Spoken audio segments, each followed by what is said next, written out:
Hello, Sebastian here, and welcome to Headline and Prophecy and What I Really Think. I wasn't going to do a broadcast this week. We're working on our post-production, on our curriculum, all in covenant through the eyes of God. But because I was inundated with emails and messages and calls regarding the attacks in Israel, I decided to do what I really think. Headline and Prophecy. So first, I just want to refresh a little bit about the Ezekiel 38 war. If you go back to the last Friday in September, I did a teaching on the Ezekiel 38 war along with Biden and the Biden administration giving $6 billion to Iran. And so I'm going to sort of rehearse the Ezekiel 38 war, just a brief teaching on it. I'm also going to show videos from that day because it's almost profound and prophetic that we were talking about. I called the broadcast Fueling a Future War Against Us. And sure enough, I mean, not even weeks later, Iran, through Hamas and Hezbollah, and now a group out of Syria have attacked Israel. So first of all, let's look at Ezekiel chapter 38 in verse 1. It says, "And the word of the Lord came to me, saying, Son of man, set your face against Gog, the land of Magog, the prince of Rosh, Meshach, and Tubal, and prophesy against them." So first of all, Gog and Magog means end times rulers, and some say that it refers to Turkey, and it does, because Turkey is a part of this lineup. But Rosh, Meshach, and Tubal are all definitely Russia. Rosh, Meshach, and Tubal are actually grandsons and great-grandsons of Noah. So if you go back to Genesis chapter 10, you'll see all of their names there. And so this is where they settled. And so Rosh, Rusians, or Russians, Meshach is the first name of Moscow, Muscovy, and then Tubal is a town in Siberia where Gary Powers, the U-2 pilot, was shot down. So all three of these refer to Russia. So the prophecy is, Son of man, set your face against Gog, end-time ruler, the land of Magog, the end-time lands, the prince of Rosh, Meshach, and Tubal, which is Russia. Verse 3 says, "And thus says the Lord God, Behold, I am against you, O Gog, prince of Rosh, Meshach, and Tubal. I will put a hook in your jaw and lead you out with all of your armies and horsemen in splendor, clothed in a great company with bucklers, shields, and all handling swords." So put a hook in your jaw is a way of God saying, I'm going to make it, you may fight against it, but I'm going to make you come with your armies against the land of Israel. You're going to see that. So it's a reluctance. It's like, I really don't want to do this, but I have to do this, right? So verse 4 ends, and then verse 5 puts the coalition that Russia joins with to come against Israel. So it's Persia, which is Iran, Ethiopia, which is in Libya, which is northern Africa. It also includes the Sudan, with them and all of their shields and helmets. Gomer and all of its troops, the house of Togarmah, out of the far north, all of its troops and many people with you. So Gomer land, is the old Soviet states, the southern Soviet states. It actually reaches over into Eastern Europe, and then Togarmah is Turkey. So basically, Gomer, some of the old Soviet states into Eastern Europe, the house of Togarmah, which is Turkey, and many people with you. Prepare yourselves and be ready, you and your companies that are gathered about you, and guard of them. After many days you will be visited in the latter years, that means the last of the last years, you will come into the land of those brought back by the sword, gathered from many people on the mountains of Israel, which had long been desolate. They were brought out of the nations and now dwell safely. So if you understand, we're in Ezekiel 38. Ezekiel 37 is actually the reformation of Israel, which occurred in 1948. So from 70 AD, when the Romans destroyed Israel, destroyed the temple, destroyed Jerusalem, and led captives around the world, it's called the Great Dispersion, right? From 70 AD, roughly 40 years after Christ, until 1948, Israel became a nation. Ezekiel 37 talks about Israel becoming a nation. It's about dry bones coming together. So now they're talking about coming into a land that was brought out of many nations, which are the Jews, brought back into their land, dwelling safely. Verse 9, you will ascend and come like a swarm, covering the land like a cloud, you and all of your troops and many people with you. Thus says the Lord God, on that day it shall come to pass that thoughts will arise in your mind, and you will make an evil plan. And you will say, I will go up against the land of unwalled villages. I will go up to a peaceful people who dwell safely, all of them dwelling without walls, having neither bars nor gates. To take plunder, to take booty, to stretch out your hand against the wastelands that are now again inhabited, against the people gathered out of the nations who acquired livestock goods and dwell in the midst of the land safely. So let's just go back and let's go through the lineup. So it's Russia, it's Iran, it's Northern Africa, Ethiopia, Libya, and Sudan.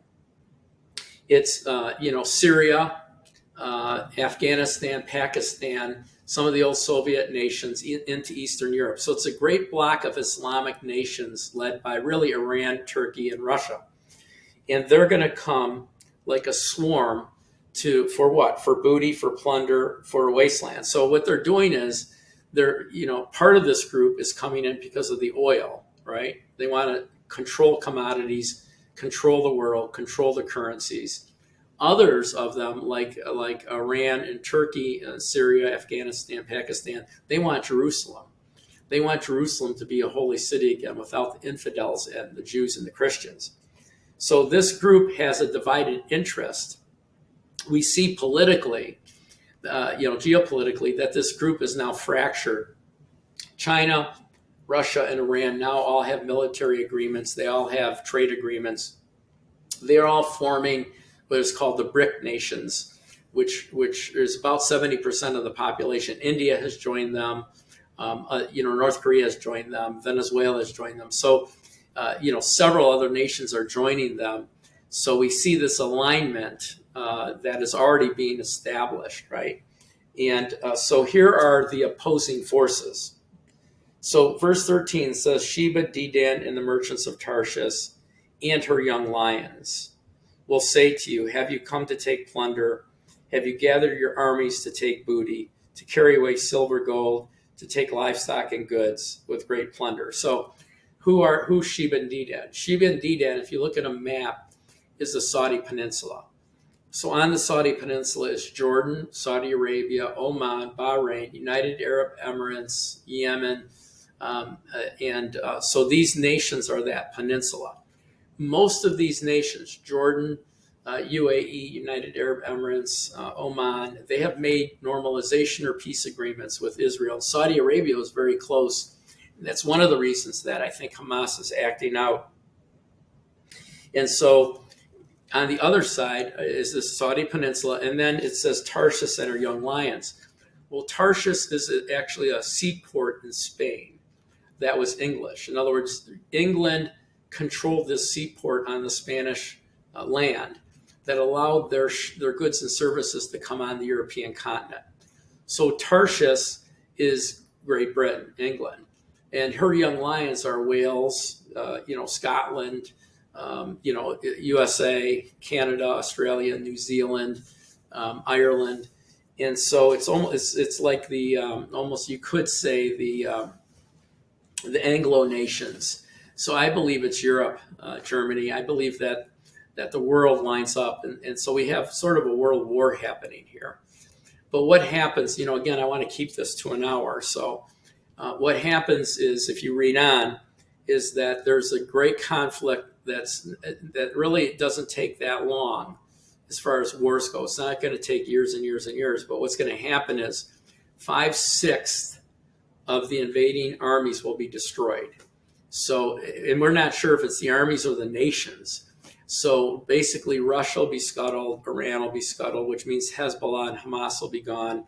Turkey will be gone. They're the wolf in sheep's clothing. They're the second largest sponsor of Hamas, and yet they're a part of NATO. And so I'll get into that at the end. And so with all of these nations destroyed, scuttled, and traumatized. There are no enemies now to Israel because all of the remaining nations like Egypt, Jordan, Saudi Arabia, Oman, United Arab Emirates have all signed normalization agreements. So I believe that will allow the temple to be built, which will then allow the Jews, the Christians, and the Muslims to live together in a temporal peace. The Bible says when they say peace and safety, then comes sudden destruction. So I don't have time to go through all the nuances and things that are happening here, but here's what's going on. This conflict now with Hamas and Hezbollah, and now I'm filming this on Wednesday, so you're going to see it on Friday for the first time. Syria. So now missiles have gone on, overwhelming number of missiles coming out of Hamas, out of the Gaza area of Israel. So if you look at Israel, down in the southeast corner is a place called the Gaza Strip, which Israel does not manage. They gave it over in 2005 to the Palestinians. So the Palestinians control that. Israel's not in that area. In fact, they pulled the Jews out. They physically removed them from their homes.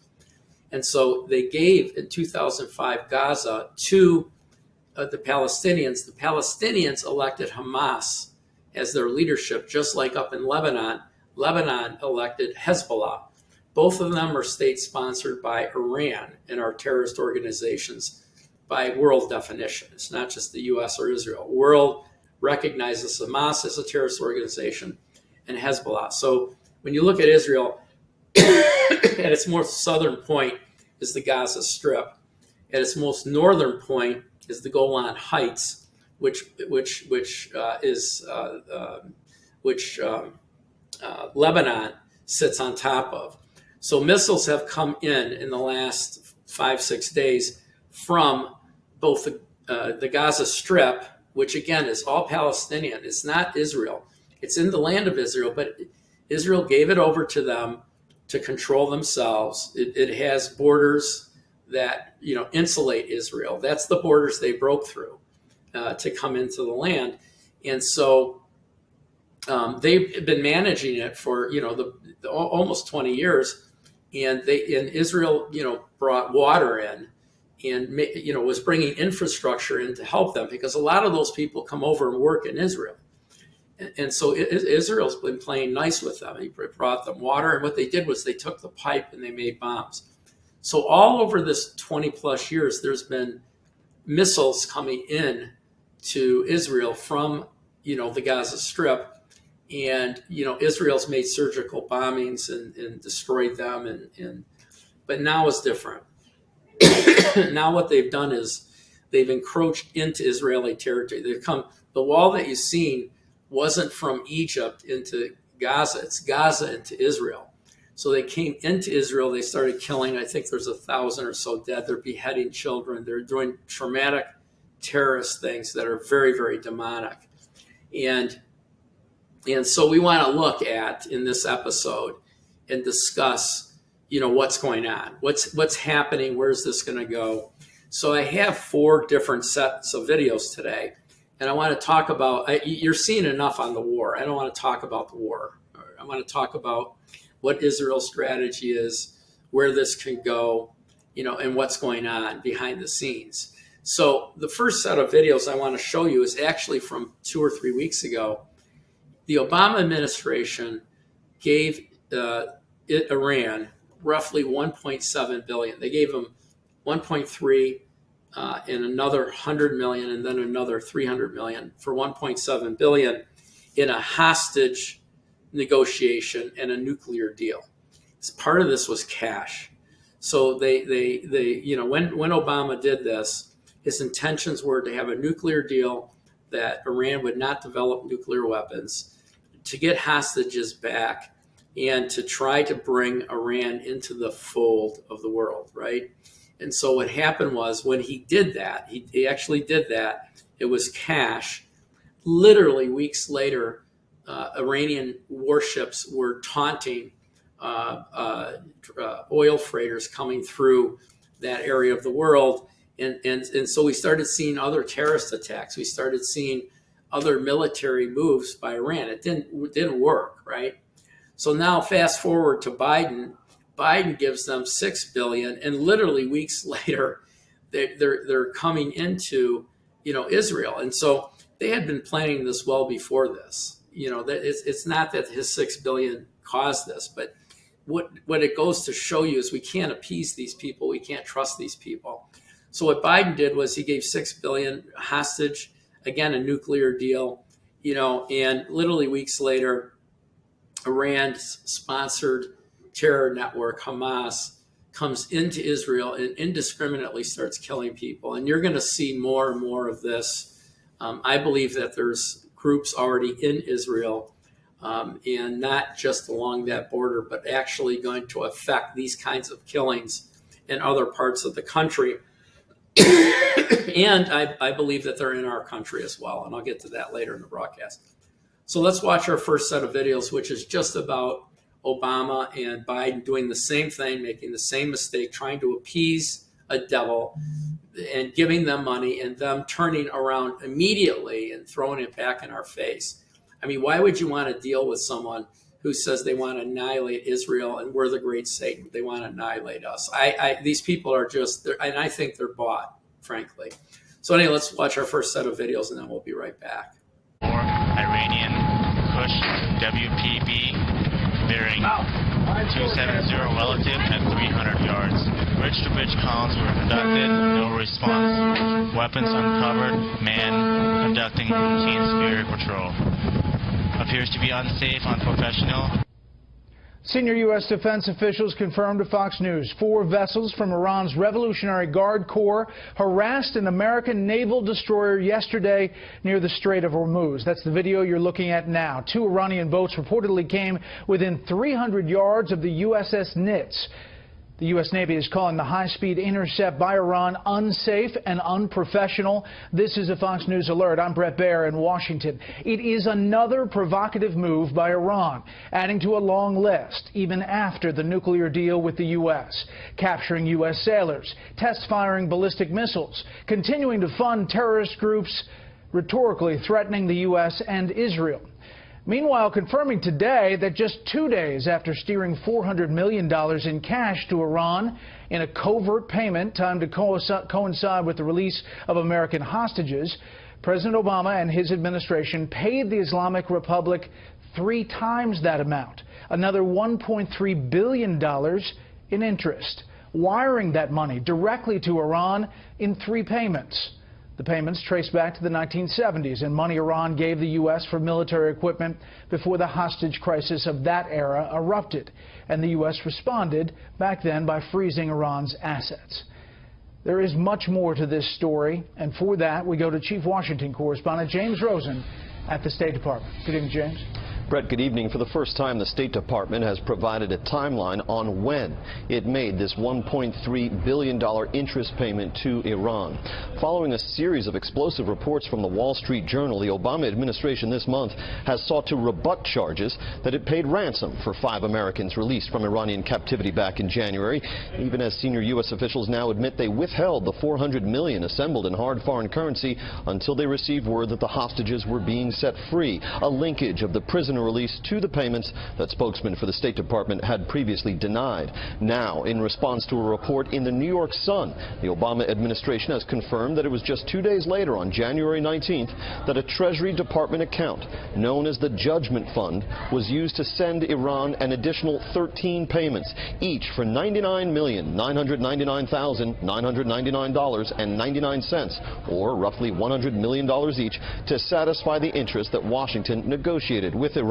The U.S. said the total payout of $1.7 billion was significantly lower than the judgment U.S. taxpayers might have been forced to absorb if Iran prevailed in the international tribunal in which it has staked its claim to the assets frozen back in the 70s. However, the State Department today refused to provide additional information about the unusual amounts used, why hard foreign currency was used for the initial payment, or why the ledger shows a 14th payment in the amount of nearly $10.4 million.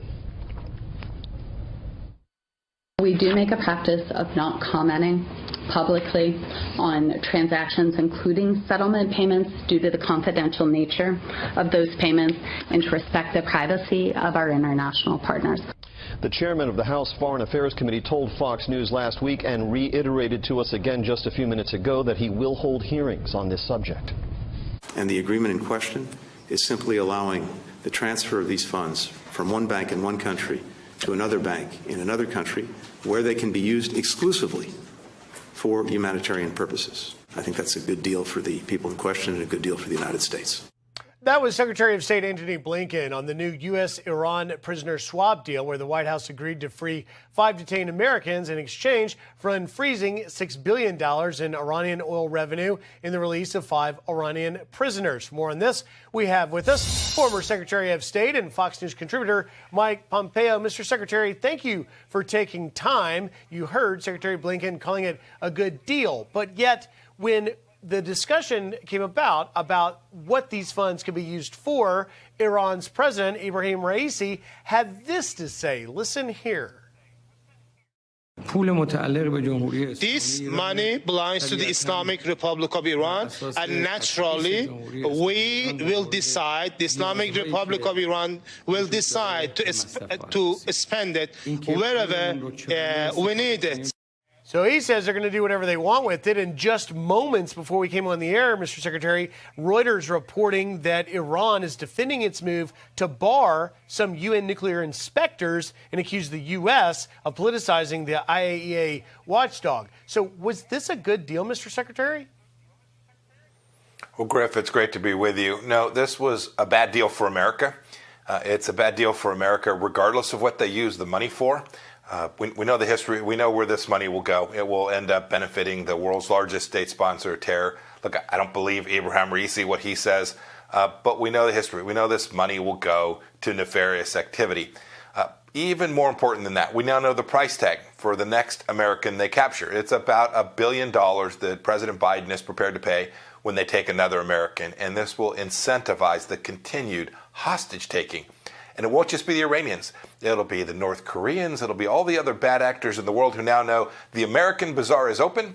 And as much as I love the fact we're getting these people home, they're going to get back to their families, the fact that the next American taken hostage will be a direct result of the ransom that has now been paid makes this a really bad deal, regardless of how this money ends up being used inside of Iran. You see it as a ransom payment? Oh, I don't think there's any doubt about it. You get $6 billion. You get to spend it on the things you care about, right? If someone gives you $300, Griff, and they say, hey, you have to use this on groceries, great. I don't have to pay for groceries. I can now go buy a car with the $300 I would have used for groceries. Yeah, this is a bad deal. We gave them $6 billion in exchange. We're going to get these Americans home. In the Trump administration, we got lots of folks back. And we did it without offering up a single nickel. Think of the 3 that came back from North Korea in particular. We didn't pay a nickel. We got them home. That's the American way. We got Pastor Brunson home without spending money. It's possible to do. It's dangerous for the next American who will be taken hostage to see what's going to transpire here. We learned the administration announced that they are unfreezing $6 billion in Iranian oil revenues as part of a prisoner exchange in what essentially amounts to a ransom payment that Joe is paying the mullahs in Iran, which comes amid a new report today that Iran may be able to produce as many as 10 nuclear bombs in 4 months. Here with reaction, Texas Senator Ted Cruz. I didn't think America paid ransom payments to mullahs in Iran so they can spend more money on their nuclear program. Senator, I must be very naive.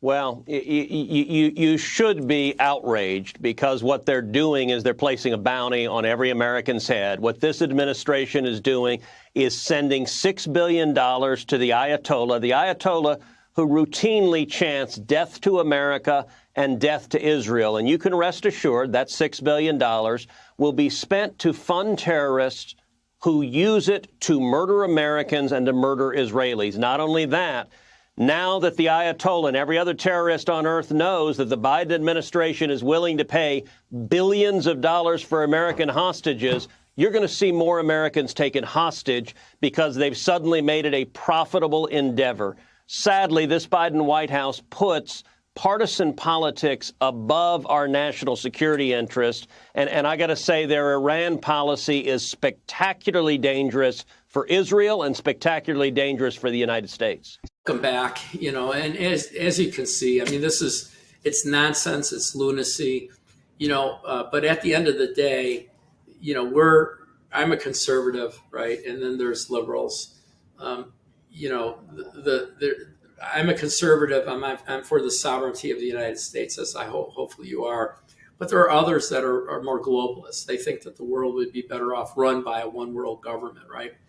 Well, both of us, both sides, want Iran taken care of, Russia taken care of, because they are the bad actors in all of this. Unless Israel rids itself of Hamas, it's going to come back. I mean, it has for years. So the agenda, our next set of videos is twofold. It's what does Israel have to do now? Okay, so this is their 9/11. After 9/11, President Bush said we're going after them wherever they are in the world. We're going to destroy them.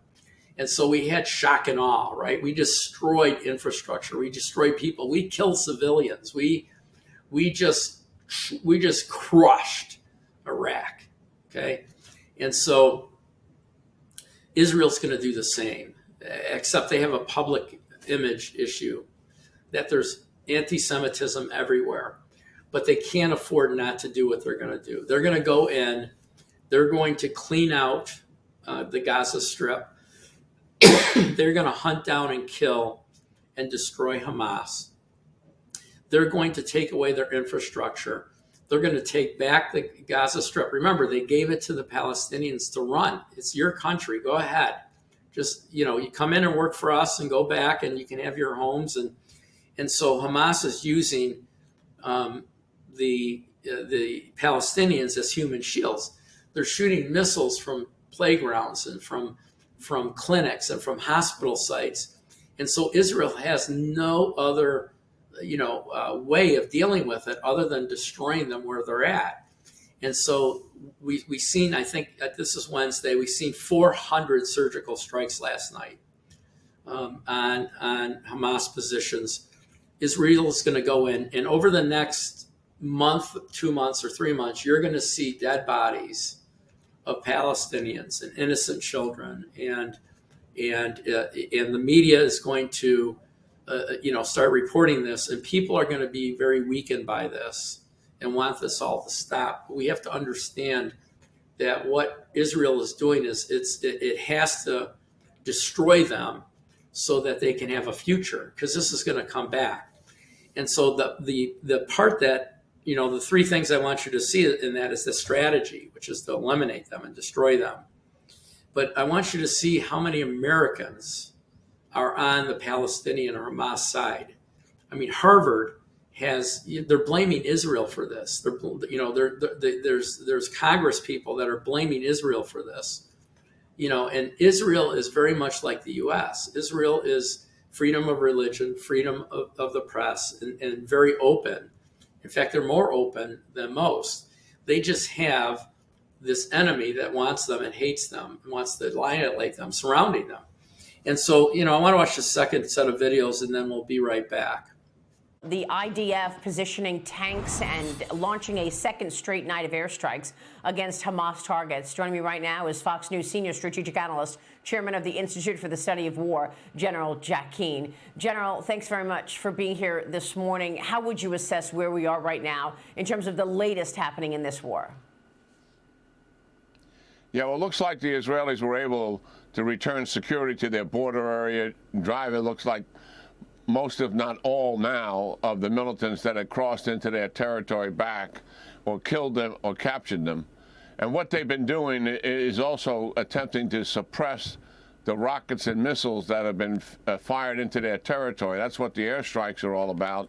But also the airstrikes have been taking down leadership, command and control centers and other military enclaves that are hidden in and around the civilian population, which makes all of that extremely dangerous for the population inside of Gaza.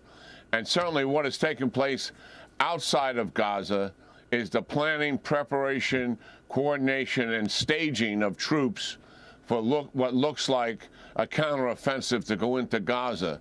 I think they've got two objectives here, Maria.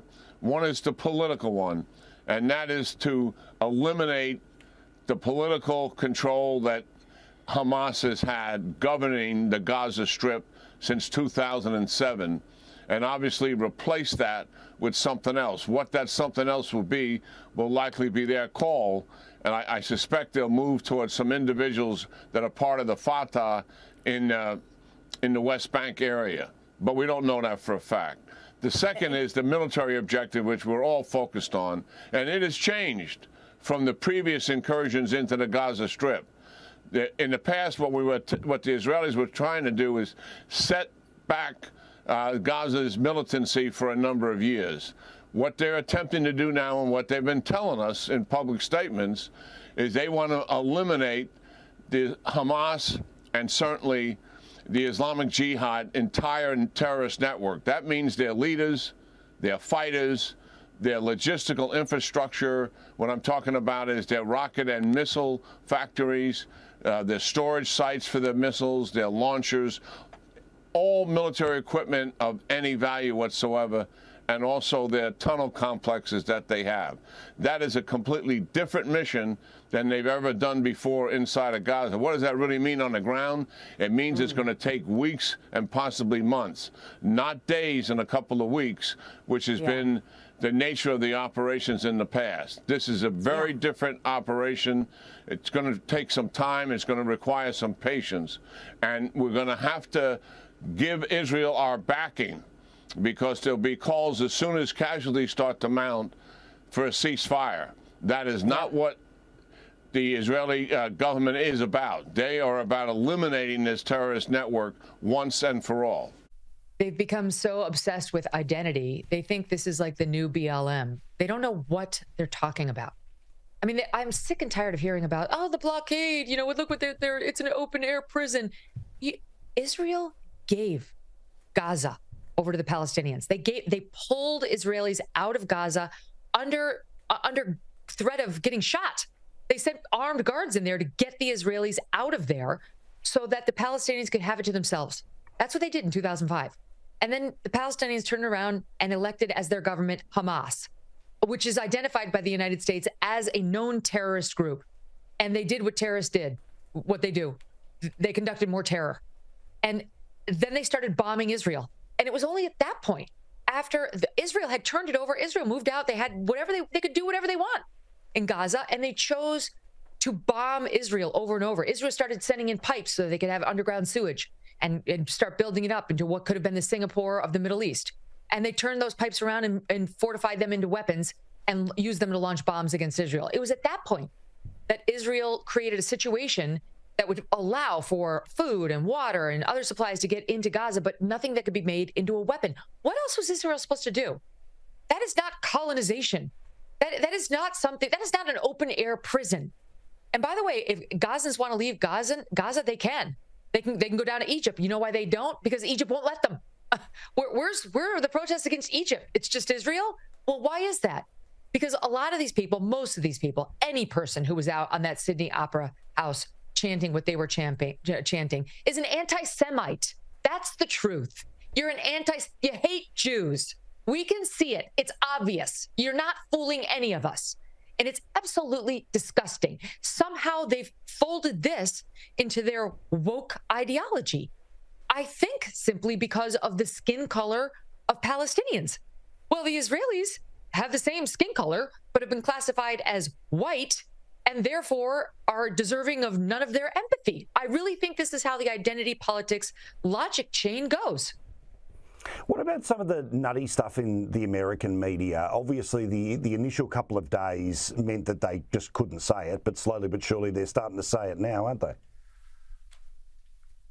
At every turn. It's, the academy, meaning the colleges and the universities, have been completely captured by this leftist ideology, far left ideology, as has the media. And it matters because covering this conflict influences hearts and minds across the globe, but especially here at home. And what we get is headlines like the one we got from Forbes, lamenting the unprompted attack by Israel on Gaza. What? What? That happened. What are you saying? It's like they have actual Hamas terrorists running Forbes magazine now. Used to be one of the most respected publications in America.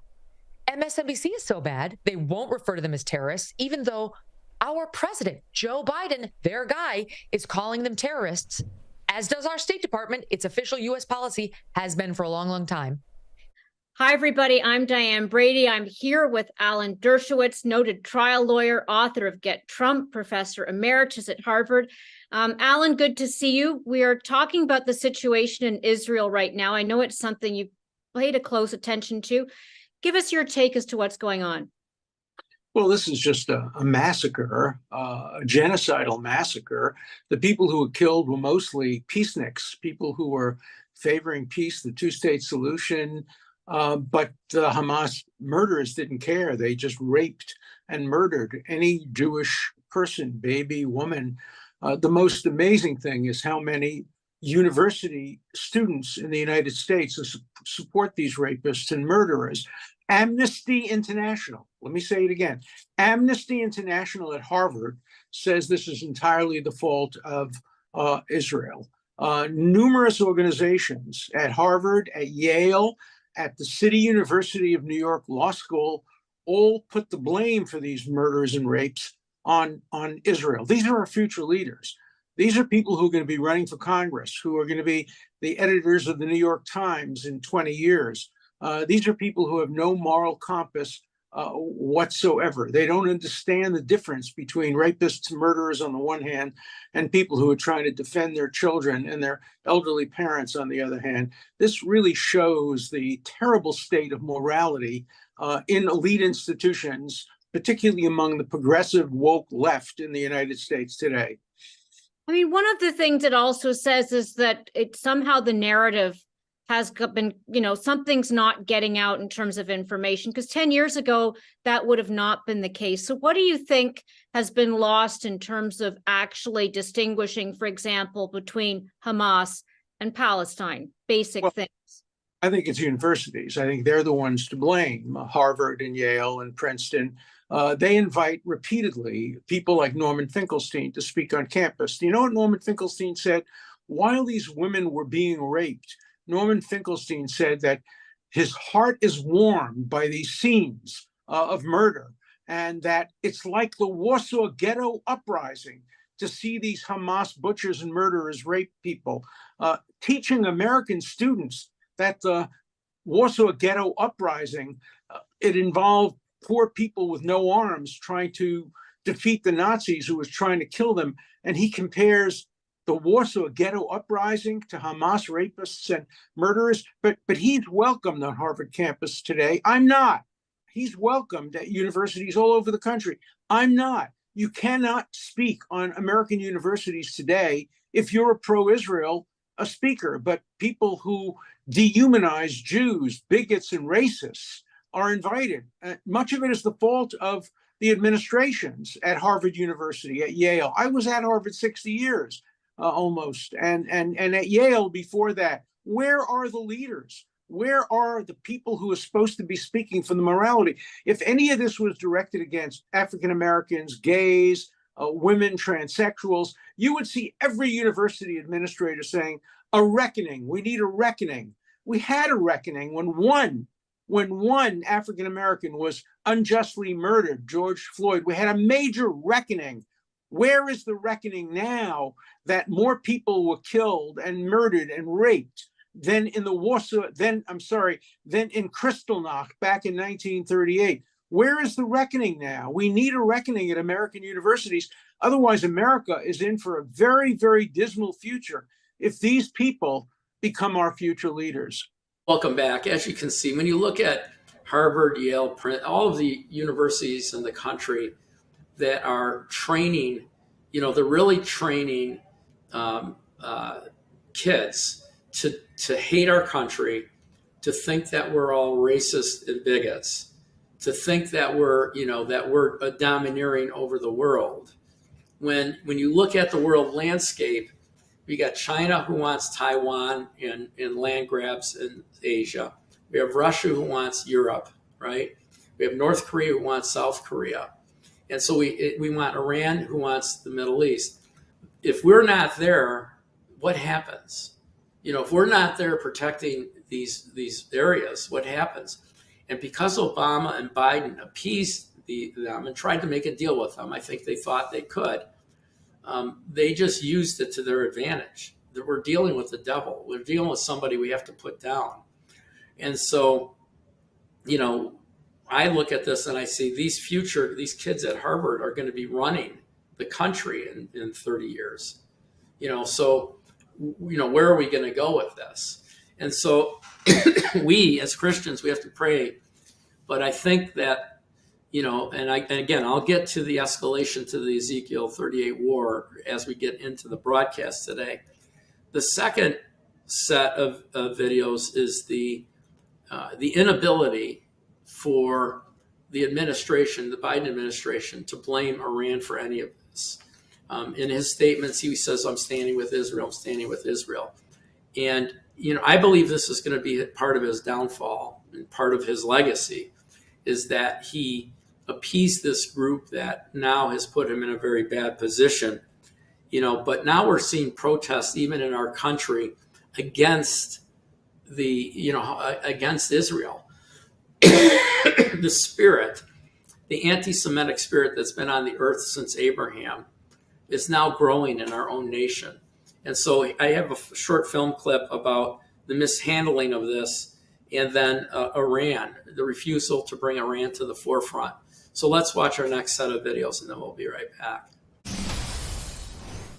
Welcome back. We have breaking news this morning. We are now learning that the State Department has confirmed that 9 Americans have now been killed in the Israeli-Hamas war. President Biden telling Israeli Prime Minister Benjamin Netanyahu that military aid is on its way, with more coming over the coming days. Defense Secretary Lloyd Austin saying in a statement that the U.S. will be rapidly providing the Israeli Defense Forces with additional equipment and resources, including munitions. Joining me right now is the Heritage Foundation Senior Fellow, Deputy National Security Advisor under President Trump, Victoria Coates. Victoria, thanks very much for being here. We talked much about Biden's foreign policy the last time you were with me. First, assess the current situation for us. Well, good morning, Maria. It's good to be with you, albeit under very difficult circumstances. Yeah, this has been a terrible weekend and a real shock to the system for the world in terms of the sophistication and brutality of this terrorist attack on Israel, which, as we learned from the Wall Street Journal yesterday, was completely orchestrated and trained and equipped and then finally directed by the Islamic Republic of Iran. So the same country that's been chanting death to Israel and death to America for 40 years that the Biden administration has been trying to make a nuclear deal with for the last 2.5 years, just executed the most deadly attack on the Jewish state since the Holocaust. And so I think that has to be a huge wake-up call for the Biden foreign policy, that the world is not as they have imagined it to be. It is a very dark and dangerous place. And Americans, as you just reported, are at risk. They're among the casualties in the Israel attack. Yeah, and in fact, in the face of all of that, you've got Secretary of State Anthony Blinken on Meet the Press yesterday questioning whether or not Iran is actually behind this, saying that Iran has not used a single cent of the $6 billion from last month's prisoner swap. Watch this. In this moment, we don't have anything that shows us that Iran was directly involved in this attack and in planning it or in carrying out, but that's something we're looking at very carefully, and we've got to see where the facts lead. But we do know that Iran's had a long relationship with Hamas. Your thoughts, Victoria? It's just embarrassing. I mean, either Tony is incompetent or he's being willfully blind here. I mean, the Journal reported that hours after he was on. So if our Secretary of State doesn't have better intelligence than the newspaper, then we're really in a bad spot. And the $6 billion in many ways is sort of a canard. I mean, it obviously emboldened the Iranians. I'm sure they're happy to have that money, and it will certainly fuel their next attack. But what funded this one, Maria, and this is critical, is not necessarily that ransom payment in August. It's the 2.5 years of unfettered oil exports to the People's Republic of China to the tune of some $70 billion that they've raked in. over this period. That's what fuels a terrorist attack like this. And that was the other thing in that report, that the Iranians have been very deliberately funneling money to Hamas and Hezbollah, to their terrorist proxies that are closest to Israel, because they want to attack Israel. That's their main priority now. So the fact that the Biden administration stopped enforcing the sanctions that we put on the Iranian oil exports because, quite frankly, they want those barrels on the market because they don't want to produce them here at home and they want to keep energy prices down, that's what literally paid for the terrorist attack on Israel. Yeah, and this is a similar sentiment that we heard yesterday from Arkansas Senator Tom Cotton. He joined me yesterday on Sunday Morning Futures. Watch this. It's not just the $6 billion that was released from sanctions controls last month. It's $10 billion that was released from Iraq into Iran. It's looking the other way on more than 80 attacks against American troops in the Middle East, or allowing Iran to threaten shipping in the Persian Gulf, allowing Iran without serious consequence to arm Russia to kill more Ukrainians, releasing hundreds of millions of dollars to the Palestinian Authority since the very beginning of this administration. The Wall Street Journal is highlighting how the war in Israel has caused, quote, Biden's top foreign policy goals to hit turbulence, putting his foreign policy decisions into question ahead of his re-election campaign, Victoria. Your reaction? Well, exactly. I mean, this is a president who served on the Senate Foreign Relations Committee for decades, so theoretically knew what he was talking about. But you look at all of these things, from Afghanistan to Ukraine and now Israel, I mean, it's just chaos and disaster. And I think Senator Cotton's point, which is another very good one, is the other way around is raising money is by selling arms to Russia. So literally, they're arming Russia with these killer drones that they're using to blow up the stuff that Biden is insisting on sending to Ukraine. So in a way, we're helping both sides of the Ukraine war here, which is just insane. And in terms of the Palestinians, it's actually over $1 billion that the administration has sent them. And we learned this morning that some European countries are prudently cutting off their aid to the Palestinians after this heinous attack, the Germans and the Austrians. I mean, I think somebody in Congress has to ask, is the Biden administration going to do the same? Are they going to keep funneling money into Gaza and West Bank that literally will be used for attacks on Israel? Well, welcome back. As you can see, I mean, there's no other way to label what Hamas did than terrorism. It's not war. I mean, cutting off 40 babies' heads, I mean, decapitating babies in cribs, their heads, is not war. Killing women, killing pregnant women, killing Holocaust survivors, it's not war, it's terrorism. So here's the thing that I think we really have to understand.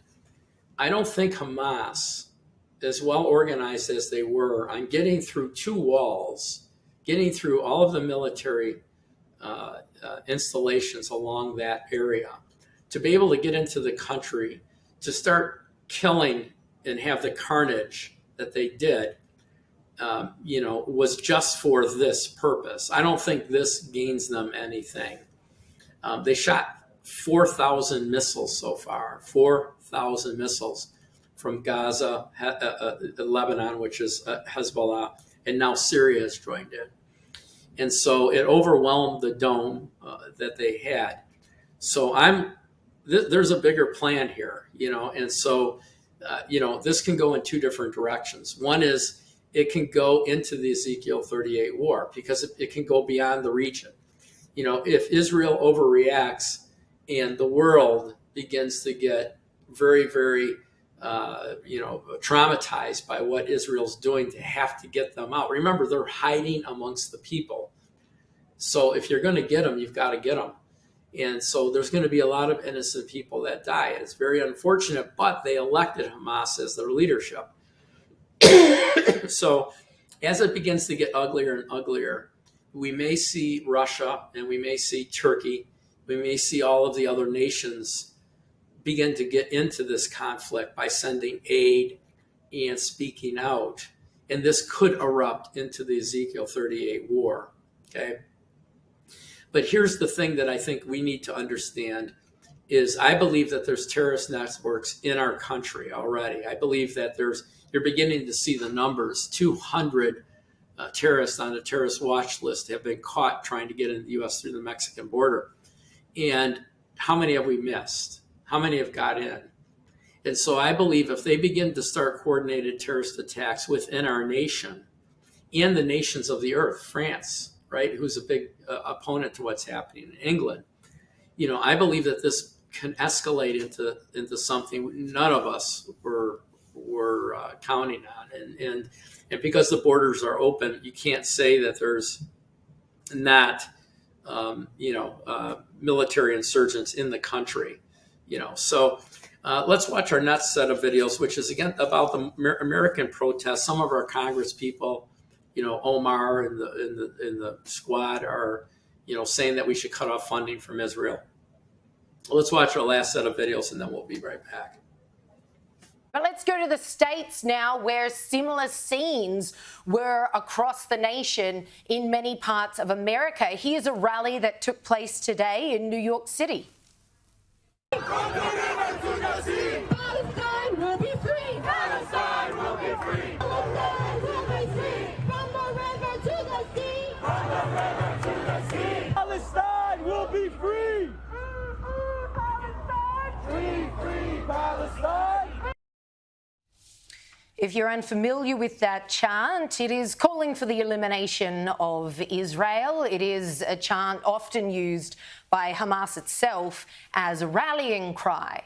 So what was the president of the free world, our commander-in-chief, doing as this war broke out in the Middle East? Well, he was hosting a barbecue with a live band, which the headlines quickly picked up on and made sure that everyone knew about. Here's the headline from the Wall Street Journal. Don't take my words for it. Here it is. Here it is. That's what he was busy doing as the word spread. White House slammed for hosting barbecue with live band as war rages in Israel. Really? You couldn't have done that at a different time? You couldn't have rescheduled, perhaps? And yet here's President Biden saying that their support of Israel is as rock solid as ever. The United States stands with the people of Israel in the face of these terrorist assaults. Israel has the right to defend itself and its people. Full stop. My administration's support for Israel's security is rock solid and unwavering. Rock solid and unwavering, huh? That's really weird because you just handed Iran $6 billion a couple of weeks ago in some weird prisoner swap, and you told us, your Secretary of State, Antony Blinken, told us when questioned about what if this money will be used for something really bad? No. We were assured by Blinken that that just wasn't possible. America would hold Iran to account. Iran, the godfather of all terrorism in the Middle East. Yeah, sure, you're going to hold them to account. I don't really think so. I'm sure everyone's really missing one man right now because, love him or hate him, President Trump brokered unprecedented peace in the Middle East throughout his entire term. And he knows exactly what's taken place. In fact, he said it would take place as soon as that $6 billion left American hands and was given to the Iranians. I predicted war on Israel immediately after it was announced that Joe Biden gave the $6 billion to Iran. They got so much money. At this time, Israel and the United States need a very strong partnership and leadership. You got to have strong leaders. You don't have strong leaders, it doesn't matter how many army tanks you have. In addition to the billions of dollars given to Hamas, top funder Iran, Joe Biden restored hundreds of millions of dollars to the very corrupt Palestinian entities. He gave them hundreds of millions of dollars. Many people didn't even know it. Wonder what deal he made.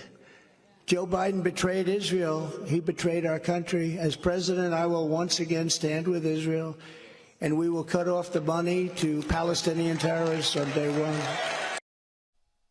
Yet, despite seeing all that, in front of Australia's most iconic building, protesters, guarded by the New South Wales Police, celebrated all of that and screamed for Jews to be gassed.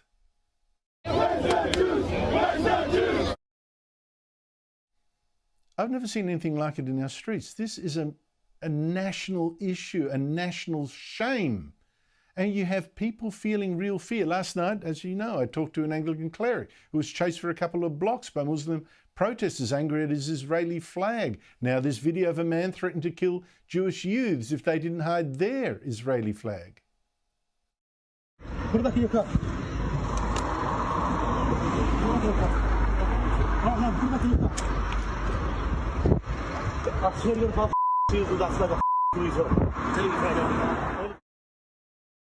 Meanwhile, in Melbourne, police are investigating a claim that 4 men of Middle Eastern appearance stopped in Toorak and told someone else, a bloke there, that they were hunting Jews, wanted to kill them too. What is this, Nazi Germany now? And the threats are so serious that the New South Wales Police today created a task force to protect Jews from Muslims and far-left extremists.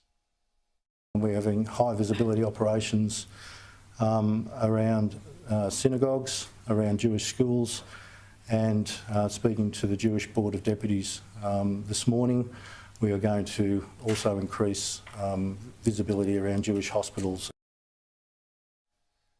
That this sort of thing is needed now. This sort of protection in Australia makes me sick. And the world is watching our shame. Hi, Rick Scott here. My heart goes out to the Israeli citizens, what's happening right now. America, the Biden administration, has got to start standing up for Israel. It's despicable what the Biden administration did by giving $6 billion to Iran, and now look what's happening with Hamas. Hundreds of Israelis have lost their lives. We have Israelis that are captured. We have Israelis that have been just treated horribly. And we've got many people injured. So America, the world has got to stand up for Israel. Blasting squad members Rashida Tlaib, Ilhan Omar, and Cori Bush. They're saying, stop giving money to Israel, stop helping Israel. What do you say? These Democrats say it sickens them, it's reprehensible and repulsive. What do you say to all this? I think the chickens are really coming home to roost for progressives and the Democratic Socialists and really a whole wing of the Democratic Party, which for years has tolerated anti-Israel, anti-Semitism, full-blown anti-Semitic content every single day. I mean, Ilhan Omar, how many times has she been publicly called out for the terrible things she has said about Israel and about Jewish people? The Democratic Socialists of America, which is an organization that Alexandria Ocasio-Cortez is a part of, Jamal Bowman is a part of, Cori Bush is a part of. These are all House squad members. They co-organized a pro-Hamas rally in New York City on Sunday, and I personally saw dozens, maybe hundreds of people dressed up as Hamas fighters. People, if you saw them at the movie theater, at the airport, you would call the police. And and these are people in our country. They're in the subway with us. And there's a lot that needs to be answered for here. I'll certainly say that. Let's move on to this. Dan Abrams of Mediaite, now at News Nation. He's slamming MSNBC's coverage of Israel's war against Hamas terrorists. He says MSNBC, their anchors and guests, have been shamefully pandering to the far left audience and basically whitewashing terrorism. Watch this. It's their fault, right? This is Israel's fault. It's the United States' fault. It's the policies that somehow justify or even explain the slaughter, rapes, and kidnapping of innocent civilians. And that ridiculous commentary set the tone for much of MSNBC's coverage throughout the weekend. Notice how all of a sudden, context and nuance are important for MSNBC. But when it's a story that fits their political agenda, like, I don't know, an officer-involved shooting, context and nuance go out the window. I mean, this is worse than just a double standard. Look, this is not a both sides story. Period. Since Saturday, MSNBC has made 441 references to Hamas militants or the fighters. They are terrorists. Full stop. What do you say, John? That's a very, very compelling monologue from Dan Abrams. I wish people watched News Nation so more people would see it. But look, something that's very important to say in this conversation is that if you look at the leading anchors on MSNBC who've been handling the coverage, it's Ali Velshi, it's Ayman Mohyeddin, it's Mehdi Hassan. These are all veterans of Al Jazeera. Al Jazeera is Qatar state television. And if you look at what Qatar state television is putting out right now in their English and Arabic channels, it's all pro-Hamas, it's Israel's fault, nonstop 24/7. And all of these anchors come out of Al Jazeera. So it's very, very curious to me that that's never disclosed. And can you imagine if, say, we had former anchors who used to work at Russian propaganda television network, RT, on a network talking about how the Ukraine-Russia war is complicated and maybe Putin's not such a bad guy. So this is one of those major things that hasn't been called out enough. I certainly would love, MSNBC needs to disclose to its viewers that they have Qatar state media among their ranks and their employees. Al Jazeera, got it. Well, welcome back. And, it's more of the same, right? It's a spiritual battle. Okay.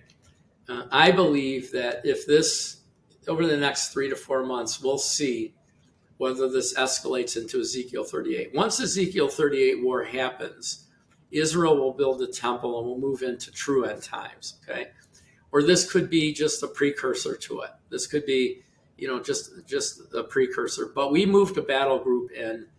France is moving troops in, and so we're beginning to see it's not just the Israeli, Hamas thing. We're moving in because we know that Syria could very well invade Israel, as well as Hamas and Hezbollah. It could be a 3-front war. And again, if Israel uses a tactical nuke, or if Israel, goes as a perception goes very far, you can see Turkey, which this has to happen for the Ezekiel 38 war to happen. Russia and Turkey need to come in. Now, Israel has sold armaments to Ukraine, and so Russia has a bad taste. Russia hasn't made a statement yet, but Russia could be pulled in very easily into this. Turkey is already in sheep's clothing. So because Erdogan, the leader of Turkey, is a Iranian lover. And so he has the same thoughts. Turkey, the Turkish actually controlled Jerusalem for 1,000 years. And so it's called the Caliphate. And so Erdogan wants Jerusalem back. I mean, if you put him in a hypnosis, he's going to say, I want Jerusalem back. So we have come into a place, and I believe that this is just the first domino.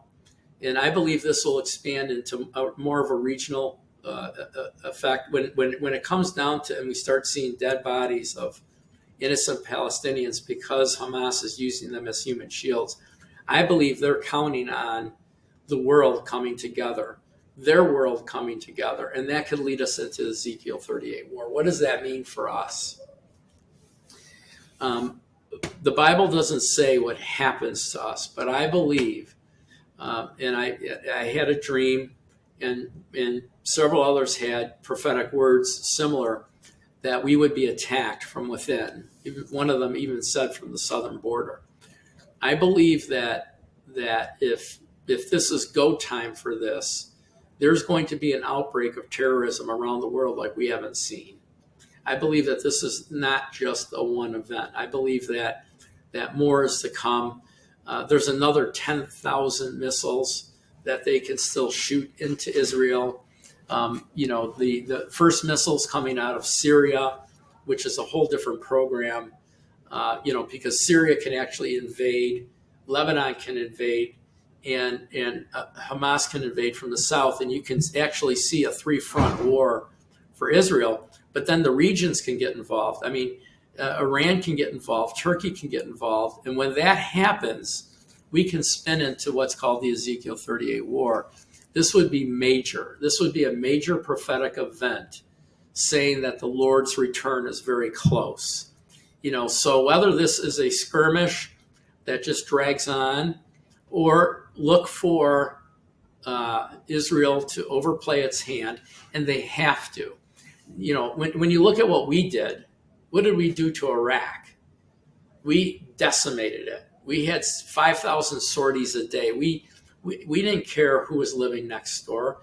And the images didn't matter because the whole world was focused on Iraq because they supposedly had WMDs where they went into Kuwait under the first one. So the media and the press and the people didn't care about the collateral damage. They will in this instance because the Palestinian people, by and large, most of them are innocent, but they elected Hamas.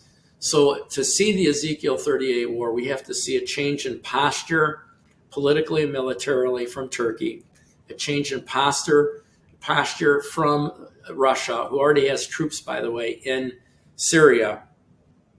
We have to see an expansion of Islam saying, stop killing these people, right? And us saying Israel has to defend itself and has to root out the enemy from within their territory. They can't let this happen again. They have to deal with it now. I always thought that it would take a conservative like Trump to be reelected. But at the end of the day, the World Economic Forum, Klaus Schwab, Biden, the globalist John Kerry, for their plan of globalism, a one world government to come about, they have to get rid of the bad actors. And this is a good time to do that. And for us, we want the preservation and peace of Israel. And so we have to pray for it and look forward to it. The other thing, as far as timing, I believe the Lord returns in my lifetime. I'm 65. I may be old, or I may pass, but certainly my children will be here. When I look at the kids in colleges and I look at how they've programmed them over the last 25 years to not love our country and not love how we got here, and to think that, the sins of somebody, Thomas Jefferson had slaves, right? Well, everybody had slaves 250 years ago, 300 years ago. In fact, free blacks had slaves. And so that was the culture then. That you can't look at that and say that my kids and you and me have to pay for that. We didn't do that. That wasn't us. We would never do that, right? But our country got it right. And to try and erase that is crazy. It's absolute craziness. And so, these kids are being taught by people who have a completely different paradigm. I mean, they want to take down statues of George Washington and Jefferson and people that gave their lives, their fortunes for our freedoms. And they just don't know. They don't understand that if they actually win, they begin to kill each other. They begin to take away free press. They begin to use the government against each other. And so that's where we're at, guys. We're I hope Jesus comes back sooner rather than later. I hope this Ezekiel 38 war happens. God said it was going to happen. We can't stop it. Let it happen. Let the cards and dominoes start falling. Let's get the show on the road and let's usher Jesus' return. So that's our message for today. Please pass this on to others. What I really think is only being watched by about 150 people versus 1 5-minute fresh start in the morning is by 1,500 or 2,000 people. So, it's very difficult to do these. The only way I grow is for you to share this and get people to sign on to get it and receive it and watch it. But, please share this because we're going to put this out on the internet. We're going to put this as both what I really think on Friday and headline and prophecy on Monday. So please share this, like it, and follow us. And if you're not receiving this, all you need to do, you don't need to pay for this. It's free. Go to our website. It's in the description of your teaching. Click on Watchers of Truth. Become a free member. And then as a free member, you'll get this email to you every Friday. And then also you can become a partner. We're praying for 400 in 2023, 400 new partners of $25 or more. You can give $10. That's the least amount. But $25 or more to help us with our new studio, our new production facilities, new offices, and staff. So you can help us grow. $25 a month. Anyway, pray about it. At least join us if you for free if that rubs you wrong. And certainly only give if the Holy Spirit speaks to your heart. So that's our broadcast for today. God bless you. Have a great week, and I'll see you next Friday.